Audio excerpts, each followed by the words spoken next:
et filmé en caméra cachée car l'information est pour l'instant confidentielle. L'AFSA superviserait une étude sur l'utilisation des antibiotiques dans les élevages porcins dont les résultats paraissent inquiétants. C'est la question antibiorésistance. Oui, c'est ça. Et ça, c'est une question de santé publique directe. C'est selon celle qui a l'instant qui est communiquée. On va communiquer actuellement, il y a des choses intéressantes qui sont. L'AFSA a lancé toute cette étude chez les professionnels avec une personne qui enquête sur quelles sont les pratiques d'élevage, quels sont les antibiotiques qu'on utilise et quelles sont les quantités. Ce à quoi elle fait suite à cet usage immodéré des antibiotiques, qui est un usage qui dépasse complètement ce qu'on pouvait attendre, qui est de l'usage systématique dans tous les élevages d'antibiotiques. Là, à mon avis, sur l'antibiorésistance, il y a des gros enjeux de santé publique, il y a des futures éventuelles crises sanitaires derrière. Comment c'est c'est-à-dire Voilà, le passage, dès qu'on aura montré qu'on utilise les antibiotiques là-dessus et qu'on est en train de se tirer une balle dans le pied à faire ça, voilà, là il y a... Je sais pas, c'est évident que ça bougera, il y a de la crise derrière, il y a des énormes conséquences économiques parce que si on jette l'opprobre sur une filière, après les gens arrêtent de consommer cette filière, voilà.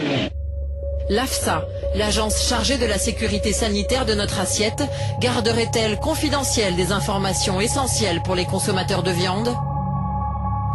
Au siège de l'agence, on confirme l'existence de cette étude sur l'utilisation des antibiotiques dans les élevages. Mais le directeur du laboratoire affirme que les abus n'existent pas. Les éleveurs n'utiliseraient ces médicaments que pour soigner leurs bêtes. Les antibiotiques facteurs de croissance ont été interdits et ne sont pas utilisés dans les élevages porcins. On peut encore diminuer par l'amélioration des pratiques d'élevage l'utilisation de ces antibiotiques, c'est certain, et c'est ce à quoi on s'emploie. Pas d'usage détourné des antibiotiques, contrairement à ce que démontre notre enquête, et pas de conséquences non plus sur la santé humaine. Pour l'AFSA, officiellement, l'antibiorésistance ne serait pas une menace de santé publique. On a effectivement la crainte, toujours, de voir émerger de nouvelles résistances à partir des pratiques d'antibiorésistance dans les élevages. Ce que je dis, c'est qu'on ne génère pas actuellement de risque d'émergence énorme pour le consommateur. Par contre, nous avons le devoir de voir un petit peu plus loin et d'anticiper éventuellement de nouvelles émergences. Pourtant, à l'hôpital Bichat, le corps médical affirme le contraire. L'antibiorésistance due à l'alimentation est la deuxième cause d'infection incurable après l'usage classique des antibiotiques chez l'homme. L'antibiorésistance atteint quotidiennement les malades les plus fragiles. Bon, alors c'est un moment un peu, comme souvent en réanimation, un peu difficile parce qu'on a eu un ou deux décès là, donc ça c'est la vie habituelle des services de réanimation malheureusement. Dans le service de réanimation du professeur Michel Wolf, près d'un quart des patients résistent désormais aux antibiotiques existants. C'est le cas d'un malade qu'il n'arrive pas à soigner et qui le préoccupe ce matin. Ma discussion hier matin, parce qu'après j'ai un peu perdu le fil, c'était de dire qu'il avait une dégradation essentiellement respiratoire sur une pneumonie avec un germe multirésistant qu'on n'arrive pas d'ailleurs à stériliser, à traiter.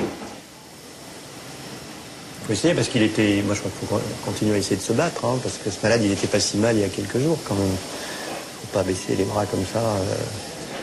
Pour sauver les patients infectés, les médecins disposent de 5 grandes familles d'antibiotiques. Des antibiotiques aujourd'hui épuisés, car la dernière famille a été découverte il y a déjà 35 ans. On est assez démunis pour certains d'entre eux.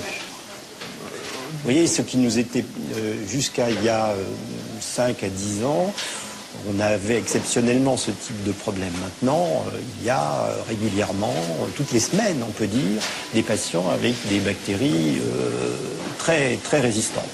Cette multirésistance nous a amené à sortir des tiroirs des très vieilles molécules qu'on avait abandonnées à cause de leurs effets toxiques et qu'on réutilise maintenant. Le problème, c'est qu'il y a une toxicité. Des bactéries résistantes, des pesticides dans les fruits et légumes, du PCB dans les poissons. Quel est l'impact au quotidien de toutes les substances toxiques que nous mangeons à chaque repas? Pour tenter de répondre à cette question, les 3 journalistes de cette enquête se sont transformés en cobayes. Les pâtes. Chacun d'entre eux a suivi un régime différent établi par un médecin qui a conçu un protocole sur mesure.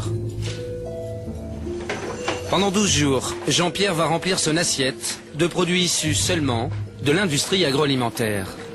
Alors moi, pour ce protocole, je suis chargé pendant 2 semaines de déguster tous les produits premier prix, les produits discount souvent, en tout cas la plupart du temps ce sont des produits industriels, le foie de porc industriel français, le travers de porc également.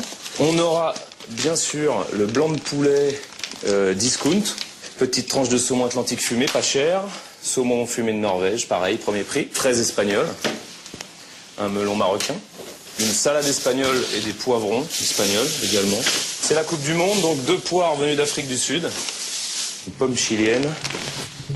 Une assiette industrielle et mondialisée pour Jean-Pierre. Ouais, je vous mets le panier là. De son côté, Romain va se nourrir pour la première fois de sa vie Des sacs Kraft. uniquement de produits bio. Alors ça nous fera 50,95 €. Une facture 30% plus chère. Allez hop. C'est la moyenne avec le bio. On va faire du poulet à la crème avec des courgettes. Parce que moi, j'ai le droit de manger de tout. Caroline, elle, ne changera rien à ses habitudes. Ni bio, ni trop bas de gamme. Elle va manger quelques produits industriels, des fruits et légumes du marché ou de la viande de qualité. Pendant 12 jours, les cobayes vont devoir fournir 500 ml d'urine toutes les 24 heures à un laboratoire indépendant qui va mesurer le niveau des substances toxiques supportées tous les jours par leur organisme. En attendant les résultats de ce protocole, nous sommes partis à la recherche de solutions pour limiter les risques d'antibiorésistance dus à notre alimentation animale. Des solutions à portée de bourse pour tous. C'est dans un restaurant à 2 pas des Champs-Élysées que nous avons rencontré des professionnels mobilisés sur la question. Bonjour les chefs, ça va?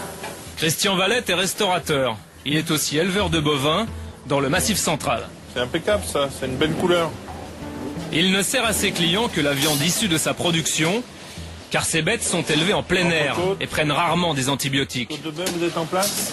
Je maîtrise la santé de mes animaux, donc des animaux en bonne santé tombent moins malades et donc moins de médicaments, une viande de meilleure qualité et donc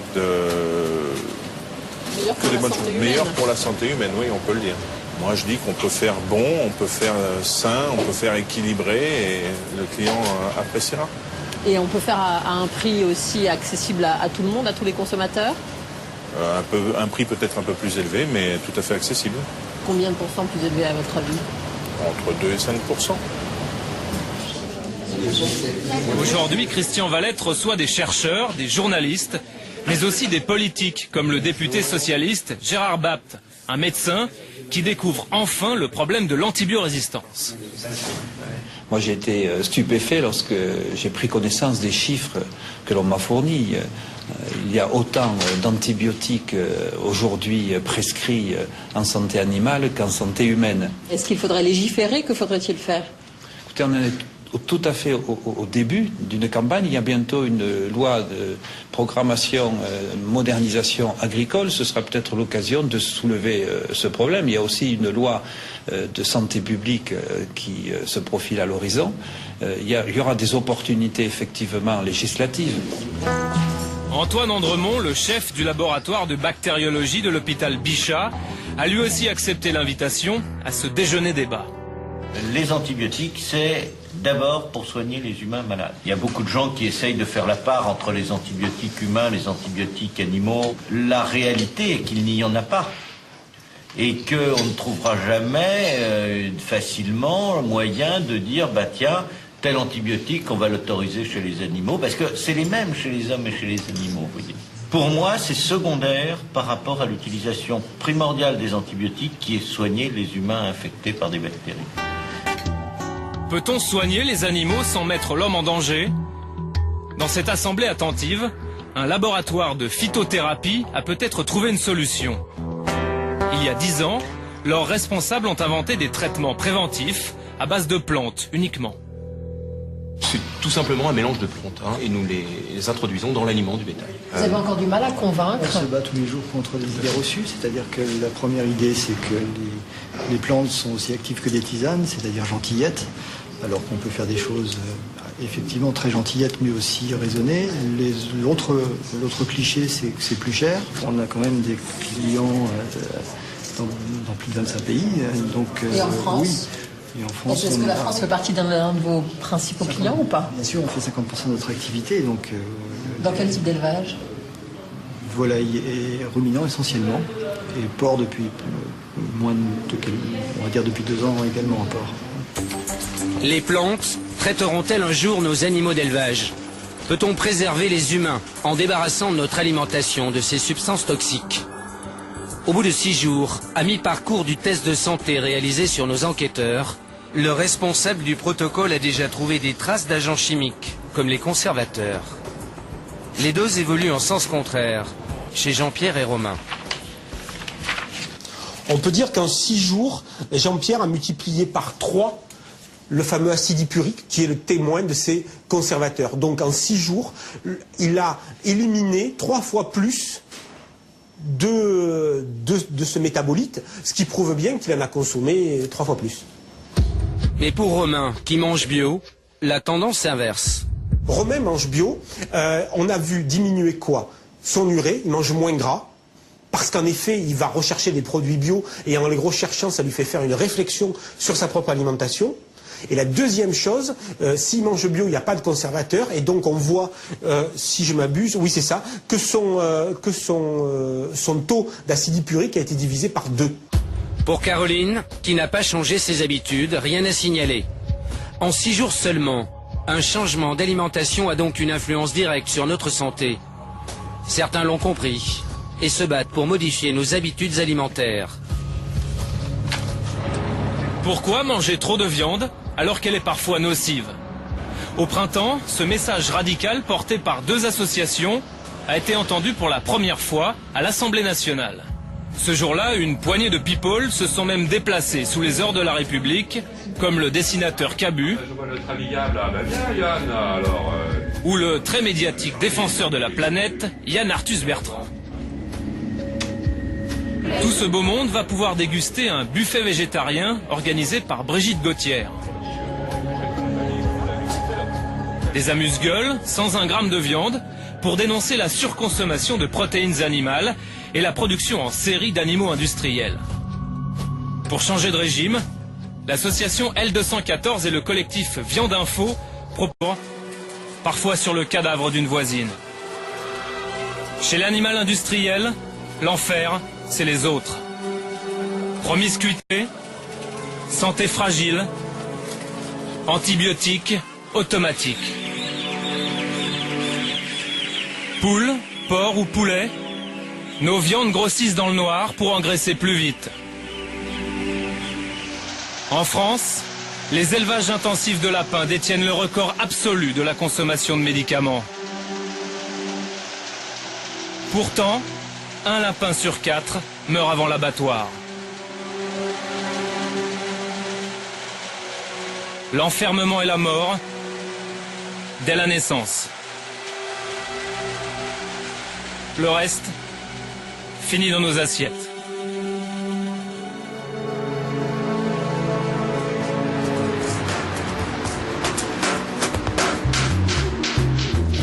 Quel est l'impact réel de l'alimentation sur notre santé? Pour le savoir, nous retrouvons nos 3 journalistes soumis chacun pendant 13 jours à un régime alimentaire spécifique. C'est l'heure du verdict avec le docteur Patrice Alimi. C'est vous qui avez mis en place cette expérimentation pour nous. Vous allez nous en donner les résultats en exclusivité. On va commencer par vous, les cobayes. Rappelez-nous quel a été votre régime, comment vous l'avez supporté et quelles en ont été les conséquences. On commence par vous, Romain. Moi, j'ai commencé à manger bio dès le départ, 100% bio, régulièrement, quotidiennement, et c'était la première fois. J'ai découvert une alimentation, j'ai découvert des aliments qui avaient plus de goût, qui étaient plus chers. Il faut dire ce qui est, qui étaient plus chers, mais qui avaient plus de goût.